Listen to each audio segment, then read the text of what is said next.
Ce match est probablement le pire de l'histoire du football. Je parle évidemment de la demi-finale retour entre Chelsea et le FC Barcelone, appelé également le match de la honte. Après un match aller très serré où Chelsea a défendu pour empêcher l'équipe de Guardiola d'exceller dans son jeu et d'avoir le meilleur, le match retour qui se jouera le 6 mai 2009 à Stamford Bridge sera plus que crucial.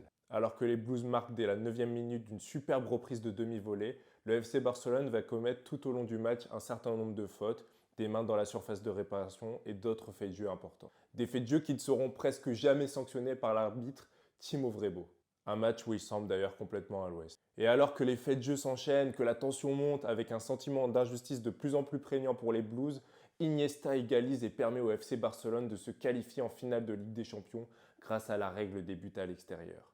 Le match se termine avec un goût amer pour les joueurs de Chelsea, notamment Didier Drogba, on s'en rappelle, qui parlera du match de la honte. Cette même saison, le FC Barcelone remportera la Ligue des Champions, une première pour un certain Pep Guardiola dont on parlera dans une prochaine vidéo. Donc si tu ne veux rien rater, pense à t'abonner.